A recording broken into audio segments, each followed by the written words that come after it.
70, Retirement Journey with Justin Fort, where it's all about the health, wealth, and freedom you need to live life your way, all the way. I'm Justin. I'm here in studio with my sidekick and executive assistant by day, Jennifer Carter. Good afternoon. And also with us is Adam Walker, broker associate with Realty Austin. Hello. How you doing, Adam? Great. Good to have you.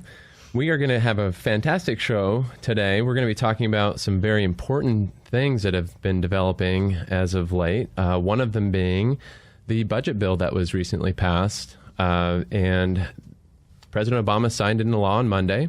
And I've got articles here, Washington Post, saying that this is one of the most lucrative Social Security strategies for married couples being eliminated right now. And if you haven't heard about it, you're going to want to stay tuned to listen more about that, because it can have lasting negative impacts on your retirement for the rest of your life and your family. So we want you to be empowered and understand there are some deadlines related to this new budget bill. They kind of buried it in some Social Security amendments to that program within the budget bill. You know how they like to do it nowadays. They like to do it in the cover of dark and last minute. So maybe they didn't even have a chance to read what they were saying yay to. And apparently it was a bipartisan support. So, you may want to check to see if your representative was a yay on that and write them a letter and tell them what you feel. Well, we're going to talk about that. Social Security is such a big part of the retirement planning that all of our clients utilize. It's a great resource, and it's a resource that, we've kind of come to just take for granted with some respects. And I think a lot of experts, myself included, were really surprised with how swift and how dramatic some of these changes are going to were and are, and how negative they can be. Also, we're going to be talking about 10 scary retirement facts. Okay, so we're going to be talking about Medicare, suspend belief, taking too much risk, tax vampires, falling short of your retirement goals, the not so empty nest egg, whether it makes sense to work longer now if we get less Social Security. What are we going to do with our other monies? It's more important than ever for you to take control of your retirement and your finances. More of the onus is going to be put on you. And as a financial planner, retirement income certified professional, my job in working with my clients is to help them understand day in and day out what are the things that they need to be doing to be more self-reliant and less reliant where possible on the federal government, because more bills can be passed and more changes and acts can be enacted, and the more self-reliant you are, the better off everything is. So there's definitely ways to do that we do. We work with our clients day in and day out. We have a Social Security seminar next week that's already packed. I would invite you to it, but we are brimming. We have a waiting list already. But that's not to say that you couldn't take the opportunity to give our office a call, 512-433-6492, if you'd like to stop in and have a review of your situation. What do these changes with respect to Social Security mean for you? Is there something you should do now? And may be the case. There is a window, something like 180 days at minimum from the enactment of the act. And that clock's already started ticking. So we're looking at sometime March or April of next year. But of course, with any act that the government puts out, a lot of times there's a lot of gray area to it. And there's a lot of speculation around those gray areas. One thing that I've heard people say numerous times is that when they go to the Social Security website to read about their benefits or read about different things that may impact them, it seems like Social Security is pretty good at explaining very little or writing very little about very important things and writing a whole lot about things that don't really matter very much. And it's important to work with a professional on this. You can't do this alone. And there's things that you could definitely capitalize on and should be capitalizing. And taxes another thing that we'll be talking about. obviously. And, when I ask my clients what they think, whether they think taxes are going down or going up in the future, what do you think? They say, yeah, exactly. That's what you're thinking. And, I think the same way. I mean, I live in this world too, and I'm a citizen of this country and a resident of Texas here in Austin. And, it doesn't look good for our tax situation. Our debt level is screaming high, and it seems like, again, with this budget bill, that the government doesn't want to cut back on spending, but wants to go ahead and rob from other programs to pay for programs that they feel is more important to you or your family, and basically take away from some of the things that you thought you had. So if you would like, we'd love to hear from you. Give us your comments. Of course, we are live. You can call 512-643-5483. Get on the air with us. Tell us what you think about some of these changes. If you have questions, feel free to call in, and we'll do our best to try to answer those for you. And so we're gonna move on and talk about a little bit about real estate after we get through some of this Social Security stuff. And that's why we have Adam Walker here. And I just want to say that it's really important, for many of you, your home is one of your largest assets, and you look to leave that behind, more so than maybe some of your retirement assets. Most people tell me that they want to spend as much as they can of their retirement assets. Really, they're concerned about running out of that money, not so concerned about leaving a big chunk of an IRA behind or so. But then the house or the home is something that for most people is going to be an asset that they're going to live in. Many people want to pay off their mortgage so they can have lower expenses, which is wise in most cases, and then use that asset to pass on. But what kind of house should you have? When is the right time to get into the house that you're going to live in for the rest of your life? And that's why it's important to work with a good real estate broker like Adam Walker we have here, and understand the things that other people like you have looked for in a good property. And so we're going to go to break real quick. We'll be back, talk about this Social Security Act and the budget bill and what it means to you and your family. We want you to get the most money back from the federal government, and do what you can now before the boat passes by and you miss your opportunity. Again, this is Justin Fort. You're listening to The Retirement Journey. This is Talk 1370.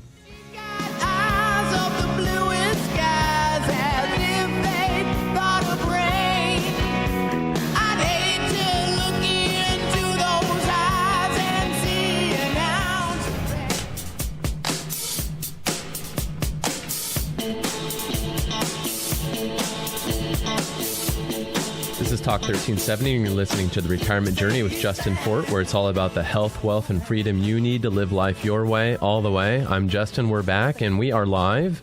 512-643-5483 is the number. Please give us a call. Ask us questions. If you've got a concern about Social Security, if you want to let your opinions go free on the air here. Of course, watch your language. It's live. I'm kidding. But if you'd like to call in, we'd like you to call that number. It's 512-643-5483. We know you have an opinion. We know you've got a thought. Don't be shy. Tell us what you think about some of these Social Security changes. And, the history, if you look at the history of Social Security, the program began as a measure to implement social insurance during the Great Depression of the 1930s. When poverty rates among senior citizens exceeded 50%, it was a bad time, right? Stock market crash in 1929 had destroyed the value of many Americans' retirement savings, bank failures, and to boot. And it was really enacted in 1935, drafted by President Franklin D. Roosevelt, and it was meant to be part of the New Deal. The act was an attempt to limit what were seen as dangers in the modern American life, including old age, poverty, unemployment, and the burdens of widows and fatherless children. And, to this day, still, when I tell people that really Social Security is and was originally a welfare program, some people get upset about that. No, this is my pension. Mm-hmm. Well, really, if you look at the way the factors are calculated as far as your averaged indexed monthly earnings, which we call AIM, is figured based on your highest 35-year average that you've actually paid into Social Security. You get less and less back of that averaged indexed monthly earning the higher and higher that average is.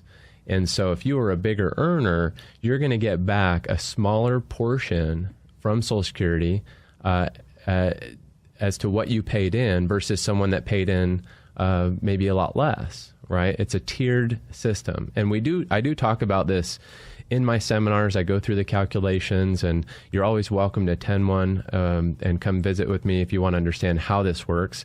A lot of people wonder, and you may be wondering, does it make sense to work more? Is my average going to increase, and by how much? And we have software programs to help us understand that for you, because it's important to know what's the value of working an extra 2-3 years, and should you go ahead and have that part-time job, earn less, or do you want to keep your high? Do you need more higher earnings, let's say, for Social Security? But back to the program itself, really it's a way to redistribute wealth to people, and it's really funded by the FICA taxes, right? You pay in, your employer pays in, whether you see it or not. The employer has to pay in their portion.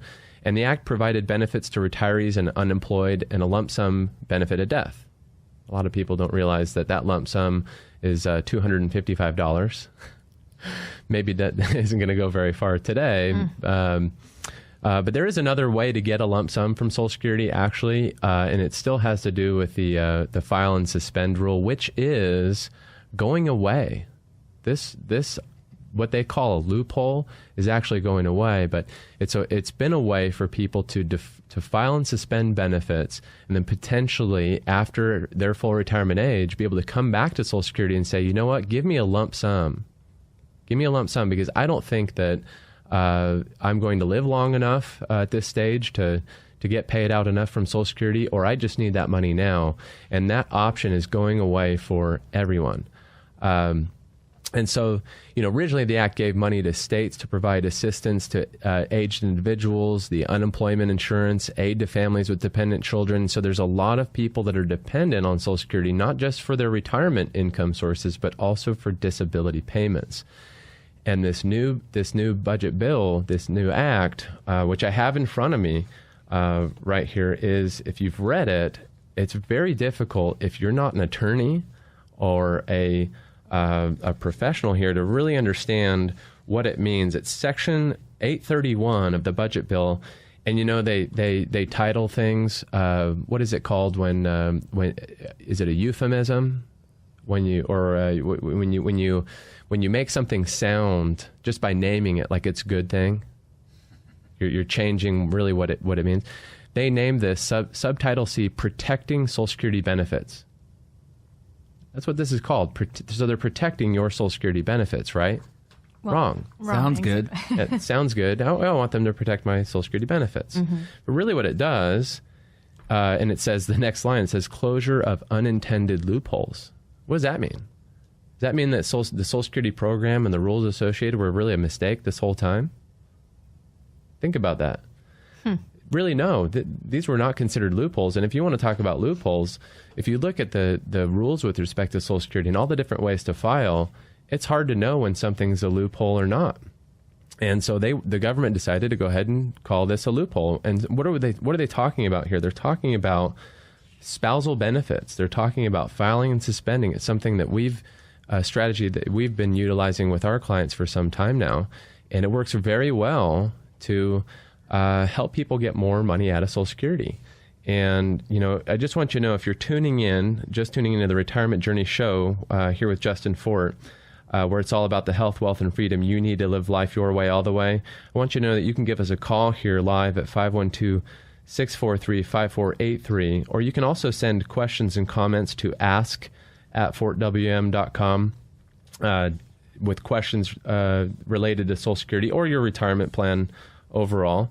Of course, if you need a review and you want us to look at your portfolios, your annuities, your life insurance. Do you need long-term care? What are you going to need now if Social Security is cutting back on the benefits that you could have gotten? Maybe these benefits, these loopholes, you weren't even aware of how they could benefit you because you hadn't been to one of my seminars, or you hadn't really worked with somebody that showed you how to navigate this. Well, depending on your age, there still may be some opportunity for you to take advantage of these rules. There's a clock ticking, like I said. And this piece is from the Washington Post by Janelle Mart, dated November 3rd this year. Married couples have no shortage of options for deciding when to collect Social Security benefits, but the budget deal that President Obama signed into law Monday gets rid of one of the key strategies that has increased lifetime Social Security benefits by up to roughly $60,000 for some higher income couples. The strategy is known as file and suspend, in which one spouse could file to receive Social Security retirement benefits and then suspend the payouts.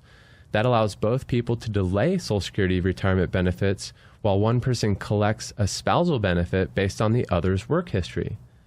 It's kind of a nice way to take the edge off, if you will, of both you and your spouse waiting to 70 and collecting nothing, right? At least one of you could collect a spousal benefit. Well, that's going away, and unless you are of a certain age. And what they're saying is that you have to be over age 62 by the end of this year if you want to collect a spousal benefit on your spouse's record. And they're kind of silent. This is the gray area on ex-spousal benefits. I mean, I've been getting, right, Jennifer? I've been getting calls. Yes. Calls and people walking in. Yeah. Really, really worried about what this is going to mean for them and if they're going to be able to still take the benefits from Social Security the way they were planning. And if you have questions, feel free to let us know. But basically what this is saying is that if you're not 62, at least 62 by the end of this year, forget taking a spousal benefit and deferring your own benefit. You just can't do it anymore. Can't do it. That's not fair, right? Maybe you were born a month too late, right? 1 month, 2 months. That's just the way it works, and it's really not fair. And also, if you want to file and suspend, and simply filing and suspending, what that means is, when you turn full retirement age, you could go to Social Security and you could say, okay, listen, I want to file, but I don't want my benefits. And the reason you would do that, there's a couple. One of the reasons is you want to allow your spouse to collect on your record a spousal benefit. And the only way to allow a spouse to do that is for you to either be collecting benefits already or to to file and suspend. Okay, and that allows you to open up your record for someone else to benefit from it. Okay, and this is also true for children or disabled children, right? And that's another problem with this bill, is that this is going to potentially force people to actually collect Social Security benefits when they didn't really want it, just to allow a family member to get some benefit from that record.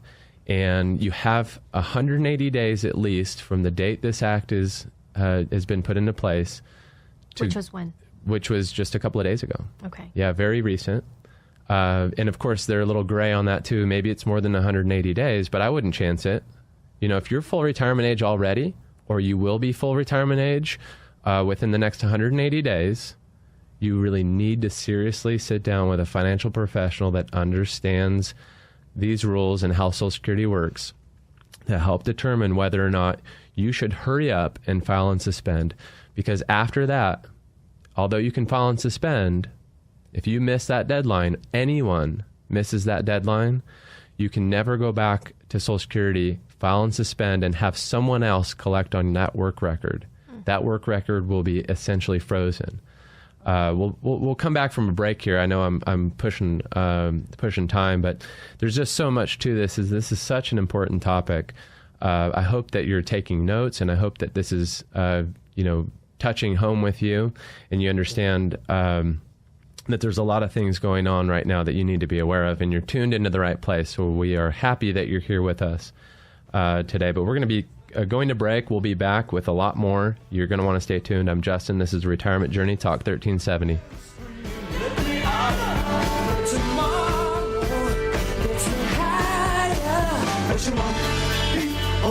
people on the streets.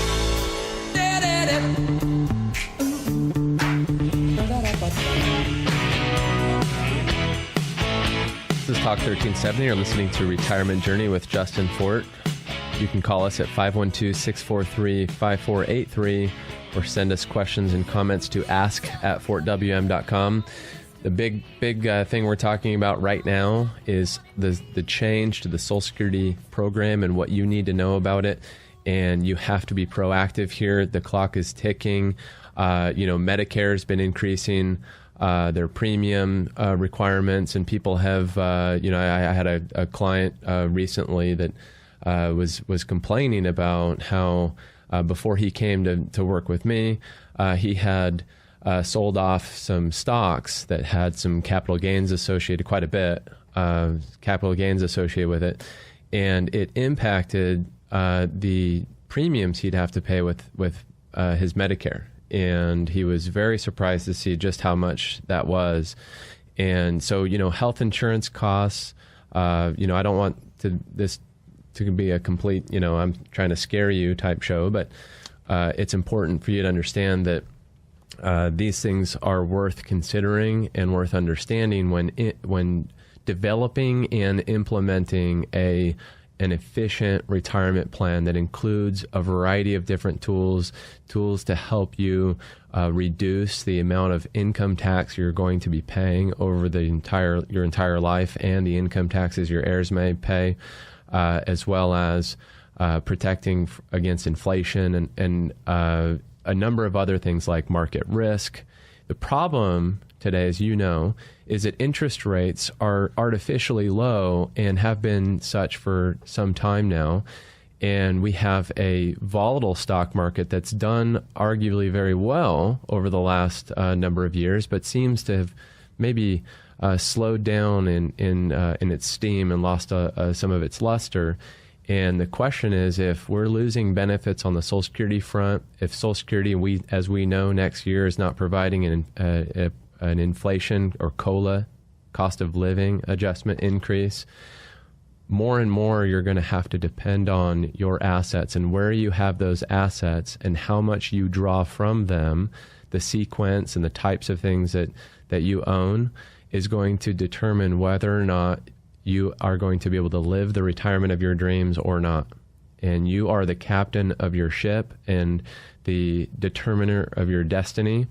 And a true financial planner that has your best interests in mind is going to help you figure out how to put all of the things that you have at your disposal, the government systems and programs, how to navigate those landmines or take advantage of those benefits that exist for you, such that you can have your retirement dreams and goals achieved the way you want them to be achieved, right?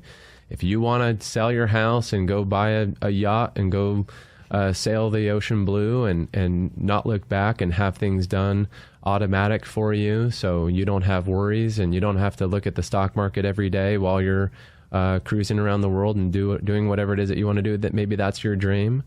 And if you work with someone like myself, my job is to help you understand how to do just that.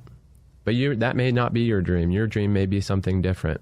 It may be you just want to have a sustainable retirement that is going to be as efficient as possible. You just don't want to make mistakes. You don't want to be turning 85 at some point or 89 at some point and realize that maybe you outlived what you thought you were going to live. And, people are living longer and longer. We all know that. When are we going to pass? No one knows. We don't know how long we're going to live. You don't know how long you're going to live. And one thing I know about you then, and this is true for just about everyone I meet, is that you know how much money you've got. You know what you're putting away every month or every year. You see your tax returns. You know what you're paying in taxes today. But you don't know how much money you can withdraw from your retirement accounts and not run out of money. What is that number? What's the right percentage? That's going to really depend in some respects on other pensions you have, annuities you have, and the Social Security benefits you're going to get or not get, right? And so it's important to understand that. And, with respect to Social Security, there are COLAs, and maybe we're not getting one next year, but we did have a 1.7 increase in 2014, a 1.5 in 2013, 1.7 2012, and 2009 and 2010, we didn't get any increase. The average is surprising. What would you guess the average Social Security COLA? Maybe I'll pick on Jennifer. What do you think it was on average over the last 10 years? Wow, 1.5? Good guess. What do you think, Adam?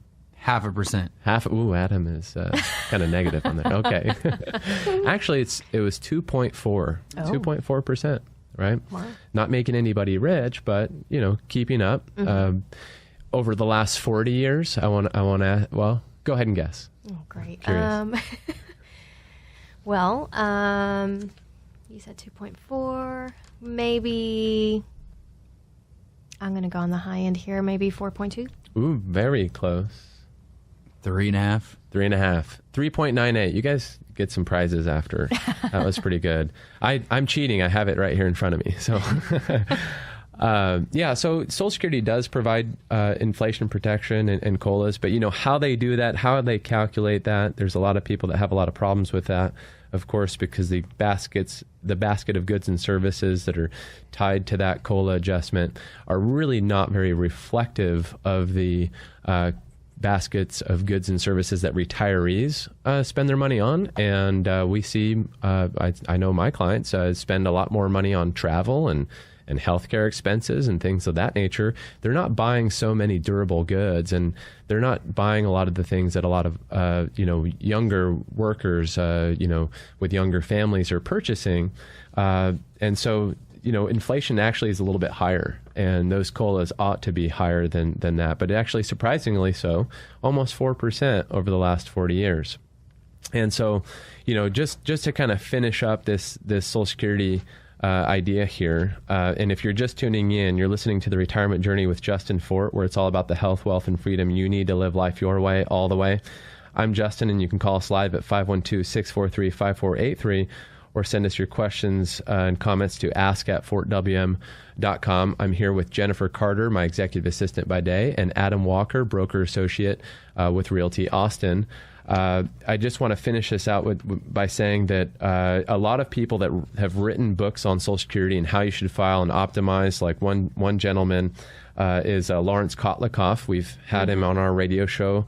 And what he's saying is that higher earners collecting the maximum Social Security received the largest payout from the strategy that is going away, but all workers could use the approach to boost their income in retirement, says Lawrence Kotlikoff, a professor at Boston University and co-author of Get What's Yours, The Secrets to Maxing Out Your Social Security. Everyone's going to have to rewrite their books now because of this, and you have to potentially rewrite your retirement plan. And, never is a better time to review your retirement plan than now. And even now, more than ever, again, because Social Security's made some changes, and you may have to reallocate some of your other investments that you have to make up for this. And you know what? Some people ask, well, what is Social Security really? Well, if you look at it, your full retirement age benefit is also interchangeably called primary insurance amount. You ever wonder why they call it a primary insurance amount? Why is it called insurance? What does that mean? Well, we know Medicare, right? But we're talking primary insurance amount, full retirement age benefit. It's a number, a monthly benefit that you get when you're full retirement age, right? Well, if you think about insurance, in that sense, it's kind of like an annuity, right? Because Social Security has to pay you for as long as you live, right? And it doesn't really directly depend on the market. Maybe it depends on the government's budget, but it doesn't depend on the market. And if you end up living to be 105, you're still going to get your retirement checks from Social Security, and they're going to give you COLAs when they give COLAs to everyone else. That is an annuity by all respects. They don't call it an annuity, and technically it's not, but it's still called it's an insurance amount that you're getting. And so if you're missing an employer pension, or you have one and you wish it was twice as much, which I'm sure you do, you've got some benefits from Social Security and you wish they were more, And the only way to get more from Social Security is to work more, and that may not be in the cards for you, but you have money sitting somewhere. What do you do with that money? Do you sit it in, if you want it to be a safe source of income or safer source of income, you might look at a variety of different tools. Probably not CDs, but maybe. Probably not treasuries, although a lot of people do that. You might look at munis. You might look at annuities. But when you get in the annuity world, people start to wonder, well, I heard annuities were bad. Well, Social Security is kind of like an annuity. A pension is really an annuity. And if you know a teacher or a government employee that has a pension, they're all considered annuitants. They're all considered annuitants. The program, the fund, has to pay them for as long as they live. Anything that does that, that's based on life, is really a form of insurance or a pension. And whether it's private or public, it doesn't matter. They still have to make sure that the funds don't run out. They have to pay you. And so what ultimately happens is some people won't live that long. They'll die earlier, right? But that'll leave more money in the fund to then pay the people that live longer. And this is kind of how it works. Really what's going on with pensions and what should be going on with Social Security before they rob it and pay for other things like, maybe a lot of people speculate they're paying for Obamacare, and I can't refute that. I'm not directly saying that. So, but aside from that, there's no other way to really diversify longevity. Okay, we can diversify stock market risk by owning many stocks. We can diversify risk with respect to a bond by owning many bonds. We can diversify our inflation risk maybe by owning things that rise when we have inflation. We can do a variety of things to eliminate a lot of the major risks associated with a long-term retirement.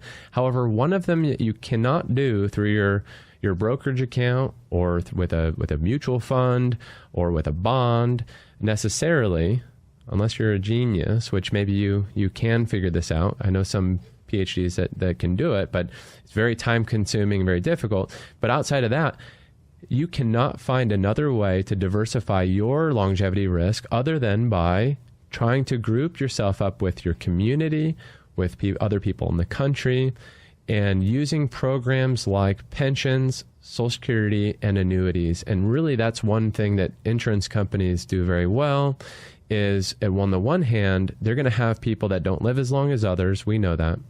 But if there's a big risk to you to running out of money, or you want to spend as much as you can sooner than later and not worry about whether or not you live to be 105 and would have blown through a lot of that money, you might consider using an annuity because that company has to pay you. And I'm not aware of any insurance company that's ever not paid a guaranteed income payout to anyone ever. I'm not aware of any insurance company that's never paid exactly what they were supposed to according to their contract. Of course, I'm also not aware of any company paying a penny more than they were supposed to. They do exactly what they have to according to the contract. Mm-hmm. And that's what really matters with respect to some of these other types of products that you may have heard, whether it's through a dinner seminar or you heard on the radio somewhere offering, guarantees and protections. Well, those have to be backed by the claims paying ability of an insurance company. But you know what? Sometimes they're a good fit. And, they teach it in retirement planning courses. University professors believe in it.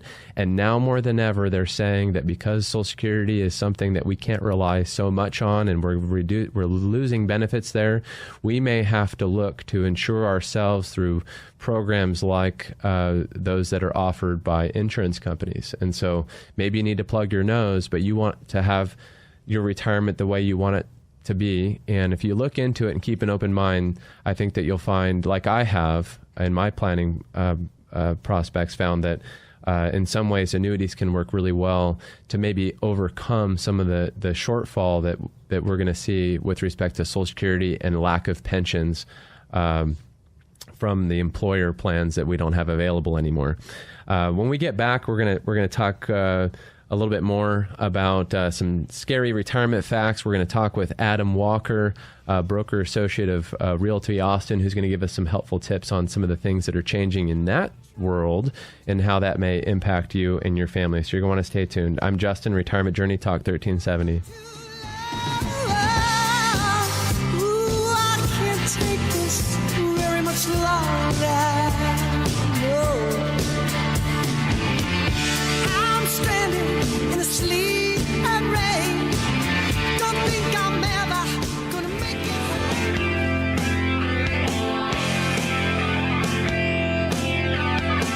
Talk 1370. You're listening to Retirement Journey with Justin Fort. You can call us live at 512-643-5483 or send us questions and comments to ask@fortwm.com. And I hope you have been listening carefully with respect to the information I've been talking about here related to Social Security and those changes in the overnight budget bill that was kind of shoved there in the middle. Read it yourself. I think that it's going to be somewhat confusing to the average person. It's entitled Protecting Social Security Benefits, Closure of Unintended Loopholes, Section 831. Enjoy the read. If you want a copy, come see me at the office. I will gladly give it to you and go through it with you and help you understand how those changes apply to you. And so 10 scary retirement facts real quick. Medicare scare. At first it looked, and this is from Investment News, Mary Beth Franklin. At first, it looked like Medicare premiums for some retirees could increase by a record-breaking 52% in 2016. Now it looks like the base amount will increase to $120 per month for new enrollees in Medicare in 2016, and anyone who is enrolled in Medicare but not yet receiving Social Security benefits. Higher income individuals whose 2014 income topped $85,000 for singles or $170,000 for married couples will pay even more. And that's what I was mentioning with respect to a client met with. Medicare premiums are reset each year, so this may not be a life sentence for you. So just a tip there. Suspend belief. This is what we've kind of been talking about. Some investors now question whether it was wise to file and suspend their Social Security benefits at 66 because it now leaves them vulnerable to higher Medicare premiums. So it is not always the best idea to file and suspend. However, in the majority of cases that I've seen, it has been the best idea to file and suspend. So before you rush off and go file and suspend to try to get in before that deadline is up, make sure you visit with your financial professional that understands these things. The UNCOLA, number 3 here, although 70% of retirees don't have to worry about higher Medicare premiums because they are protected by a hold harmless provision where there is no cost of living adjustment in Social Security benefits, they may lose buying power on other fronts because we didn't have a COLA. Look for alternative ways to boost retirement income, which is what we talk about often here, such as investing in dividend-paying stocks, real estate limited partnerships, master limited partnerships, annuities, a variety of different ways to boost your retirement income. And, of course, you want to make sure that you vet all of that out with your financial professional, risk tolerances, yada, yada, yada. Read and understand pros and cons. Number 4, tax vampires. Nobody likes a tax vampire, so don't be one. And try to avoid blood-sucking monster. Taxes can drain substantial dollars from retirement income, leaving retirees' after-tax budget a shriveled husk. And, you know, one thing that I do with all of our clients is look for ways to, without, upturning the apple cart, try to find ways for you to ease the tax burden over the rest of your life, because taxes, believed by many, are going up, and so we want to hedge against that and try to protect. And in your 50s and 60s is still a great time to really be looking into that. But, you know, once you hit 70 and a half, it can be more difficult. I'm not saying it's not possible, and there still aren't things you can do, but you have to start taking required minimum distributions at 70 and a half. Number 5, taking too much risk. Older workers who have not saved enough for their looming retirement may be tempted to take more risk. We know interest rates are low. We know retirement's difficult, and we're afraid of inflation. But beware of risk. Risk can ruin everything if you have too much. So have your goals reviewed. Falling short, dialing down risk means workers may have to contribute more each year. And you know what? I'm kind of a believer in this. You know, if you need to work more or you need to save more, that may be a better way than rolling the dice. I just happen to be a conservative planner myself, so I'll admit that. The not so empty. Well, you know, and I'll just say this because I'm responsible as a retirement planner. If the retirement plan fails, I'm the last guy that people are working with. I'm the last person that I want people to be working with, and I'm going to be the co-steward on this ship, right? The shipmate. You're the captain. I'm the shipmate. I am not going to put you in harm's way of running into an iceberg and going down. We are not going to go down with this ship. And so I tend to be conservative on many fronts, and you'll see should you come visit with me. The not-so-empty nest egg. Kids may come back be careful. They may move back in. So that's why we're here with, one of the reasons we're here with Adam Walker. You may want to have a smaller house where they can't do that. It's kind of a joke, right? Seriously, though. Be careful to quit too soon. Number 8, you may need to continue to work longer. And, once you quit, it's kind of tough to come back hat in hand to the employer. So we want to make sure when you retire and you hand in your resignation, take your box of stuff out, that you have a solid plan in place. You're not going to have to go back to work there or anywhere. Withdrawing too much money. Number 9. Big problem. I find this often. People are still thinking I can take 4%. Some of you are thinking, well, 4%, what is he talking about? I'm thinking 8, because I heard somebody say 8 on the radio. 8, you're going to take $8,000 from 100? Good luck. You better not live past 15 years, because it's more than likely going to run out. I think the probabilities are so not in your favor. I'd rather my clients be the casino than bet against the casino. Right? That kind of idea. So you want to know how much you're taking from where, when. That's a retirement plan. If you don't have one, you need one. Living too long, you know that. Forget The Walking Dead. The big scare for many retirees is living too long. In an era of disappearing pensions, Social Security offers one of the few sources of retirement income, and it's not looking so great, as we talked about. But new rules that take effect in 2016 will eliminate those valuable claiming strategies. So be careful, take control, meet with a professional. So Adam, tell us what you want us to know about your business, Realty Austin, and why people should be more cognizant of what they're doing with respect to their properties and real estate here in Austin. Well, I'm a third-generation South Austin native on both sides of my family, and went to high school here at Bowie and started at Keller Williams Realty in 2004 in Lakeway. And most of my business is Central, West, South Austin.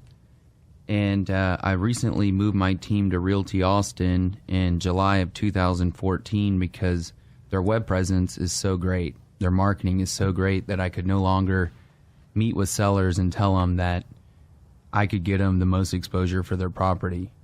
And I love what the company's doing. We have a great website. You can visit us at realtyaustin.com. And you can go on and read my profile and see what other clients have to say about me and my team. But the main thing I think we should really talk about today is TRID. And basically what TRID is a combination of 2 different regulations involved with the home lending process. I think it's very timely because these rules just went into effect October 3rd, and a lot of consumers, home buyers, home sellers have no idea what these new rules are and what they mean and how they affect the process. Yeah, and Adam, I'm looking at the website here. So, and you can visit as well, Realty Austin. And anytime there's a rule change with respect to what you're being disclosed or paperwork, it's important to understand that, because timing when you're selling a property, buying a property, the moving, that's such a nightmare, and you really need the help. Adam has a team there, and we've talked before the show quite a bit, and so I brought Adam on because I want to have some good local guest specialists in their field that you can tap into. Adam began his career in the investment management business as a trader, financial consultant, guiding his clients through various financial transactions, many of which included real estate investment.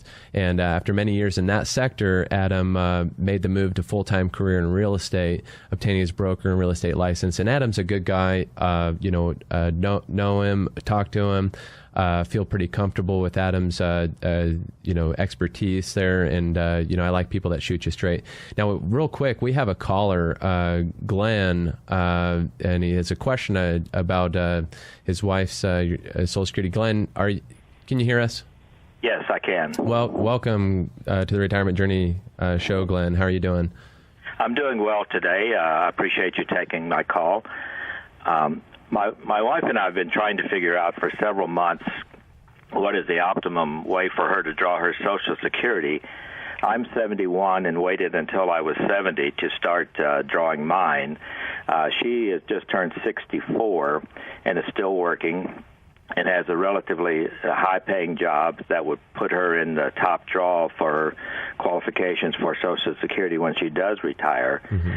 But we really don't need to start drawing her Social Security at 66, and we would like to defer it until age 70, but with the changes in the rules and the fact that she would probably qualify for more than I do, we've just gotten totally confused as to what our options are at this point. And I'm so glad that you called, Glenn, because this is why I've decided to dedicate today's show mostly with respect to this change in Social Security. And you know, it's difficult for me to tell you exactly what you should do because I don't know your finances per se. However, based on your question and the limited facts I have, I would say that if she's earning pretty well right now and you guys don't need the money, well, obviously your intentions were to defer anyways.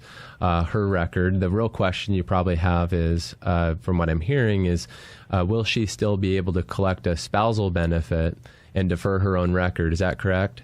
Yes, that is exactly correct. Okay, fantastic. Well, it's my belief that is still going to be okay. That is still going to be true for y'all. You can, she already is over 62 by the end of this year, and so there is somewhat of a grandfathering to it. And so it's my belief that in that particular situation, I would fully expect, unless they change something again, I would fully expect that at her full retirement age at 66, she ought and probably should collect a spousal benefit on your record, collect half of your full retirement age. Now, remember, Glenn, that you, because you took at 70, you received all those deferred retirement credits. She will get half of your full retirement benefit. That doesn't include those deferrals, those credits, but then she will be able to switch to her own record at 70. Okay, I do understand what you were saying. The one question a related question was, we were confused as to whether or not, if she did file for spousal benefits, we had been told by someone else that she might be forced to take her own benefits at that point instead of spousal benefits. Is there any truth to that?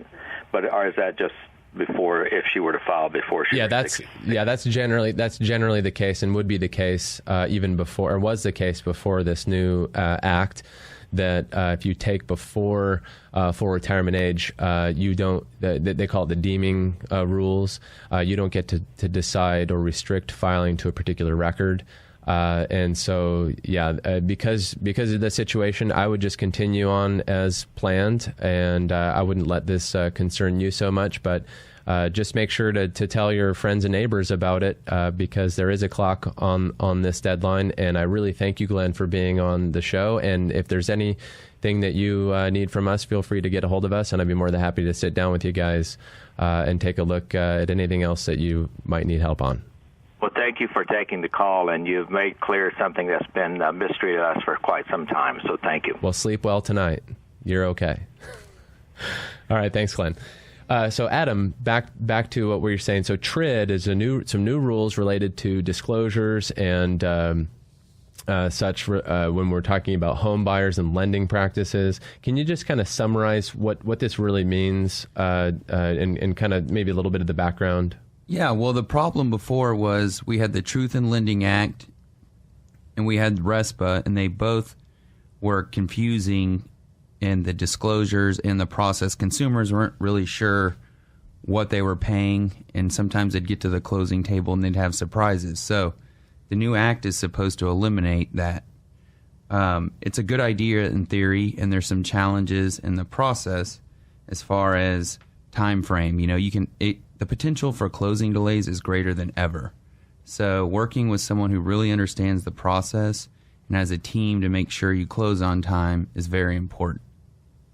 And this is related to the Dodd-Frank Wall Street Reform and Consumer Protection Act, which is in order to, or at least meant to, promote fairness and transparency for mortgages, credit cards, and other consumer financial products, which is all well and good. Right. We're not saying that's bad. Right.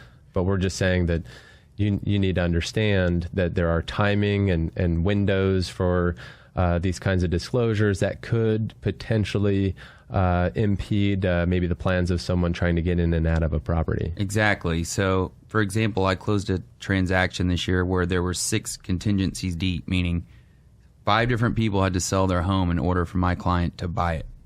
So I could tell you nowadays, if they did not have a good team behind them, the likelihood of that series of dominoes falling perfectly is very small.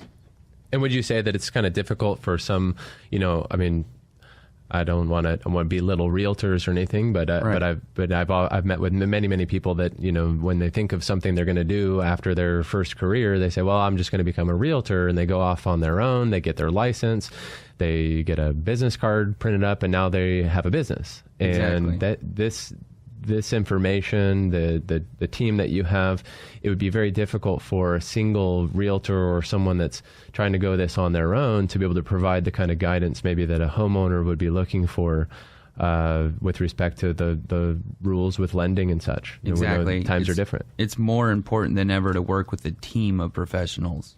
Real estate is no longer an individual sport. It's very much a team sport. Yeah, and I know how important it is for my clients and to understand how their house is going to serve them in retirement. And, you're familiar, you've done work with baby boomers and helping them select properties that are the right floor plan. What did you say earlier before the show? The height of the toilet even matters? Yeah, I mean, it does this, simple things that are often overlooked. The toilet height.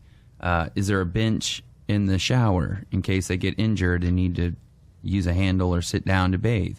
Simple things like that can make a big impact in their life later. Well, Adam, I want to thank you for coming on and giving us some information about TRID. We'll probably want to have you come back on another time. I know Okay. we kind of cut short a little bit today. No problem. Big Social I'd be Security happy ad. to. I would love to have you because I know there's a lot more that you wanted to get to today. Yeah. We're just plumb out of time. But that's what makes an amazing show. When time passes so fast, we don't even realize it. So next week, you're going to want to stay tuned. 12:30 to 1:30 again, same time, same place. You've been saving religiously for retirement, but the markets have not been your friend. Time is short. Will you have to extend your working years to make up for losses? Maybe you're already retired and looking at the possibility of going back to work. Before you dust off that resume, join us next week as we visit with Mike Burns, author of The Boomer's Guide to Recovering Your Lost Retirement. This may be just what the doctor ordered. And we want to thank Matt, our producer, Board Op. We want to thank Adam Walker from Realty Austin for being on, and Glenn for giving us a call. Great question, Glenn. We will be back next week. This is Retirement Journey Talk 1370. Was a winner, baby.